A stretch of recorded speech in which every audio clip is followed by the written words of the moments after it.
So you want to monetize your podcast, but how do you stand out in a sea of other podcasts that are just like yours? Because ultimately, to the investor, because that's what a podcast sponsorship is. That's what listener support is. Someone is investing in you and your podcast. To that investor, you have to stand out. Because to them, without something different, without something fresh, you're just a set of numbers. You're just a download statistic. You're just a metric that they analyze in one of their marketing meetings. But what is the one thing that we all have that no one else has? It's our personality. The only thing that we have that is different to anyone else is our personality. Now, of course, that sounds superficial. Of course, that sounds too high level to do anything with.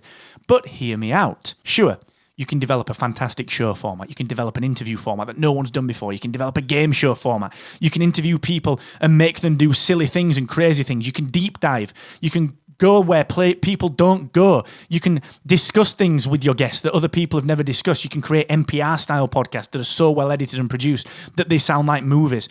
You can do all of that stuff, but everyone else is doing all of that stuff.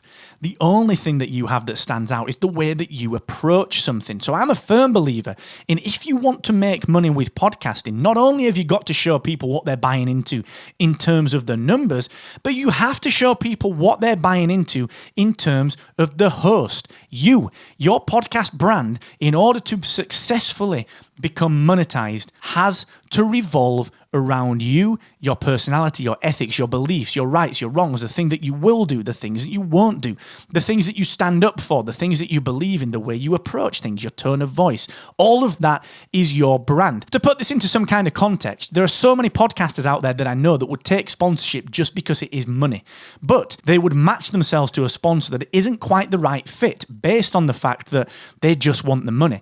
And they will then find themselves compromising on their content. They will find themselves getting feedback from the host's sponsor saying, well, we'd prefer it if you didn't do this style thing in your content, or you didn't say this type of thing, or, if you're going to talk about that thing, do you mind saying it in this way because it fits our brand, the sponsor's brand, better?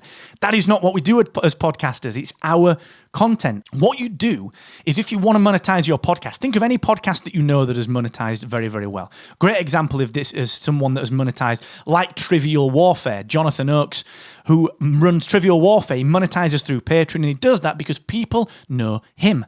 People believe in him and his co-hosts. They've seen his show grow. I was there right at the beginning in 2015 when Jonathan had the idea for the show, and we've seen that grow.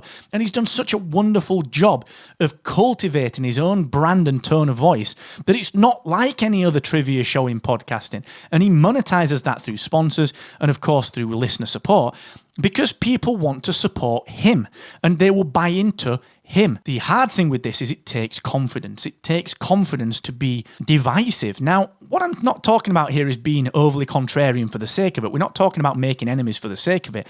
But I'm talking about having such a personal brand that you own a set of beliefs. You own a set of things that you stand by that run throughout your podcast. For example, with me, I'm very straight talking. I talk very fast. That's another thing.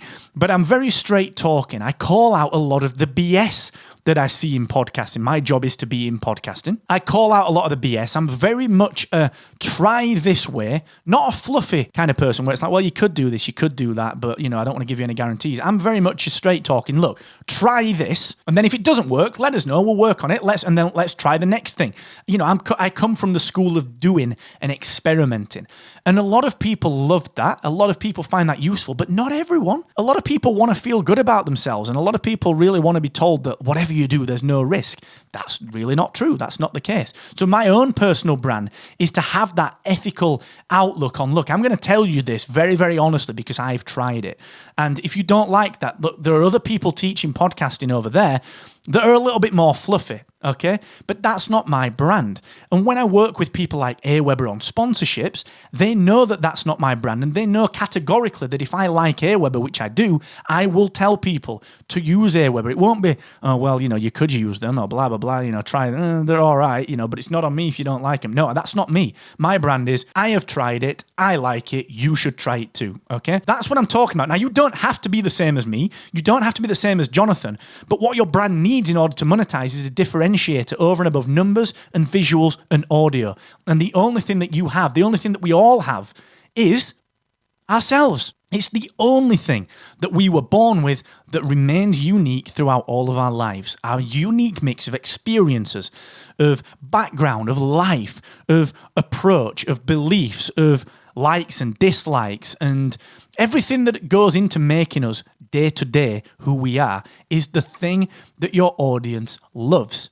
And that's the thing when it comes to monetizing your podcast that you can really, really leverage. If you need a hand with anything, let me know. Just let me know as normal. You can get in touch with me as normal. Hit me up on Twitter if you want, at Mr. Asquith.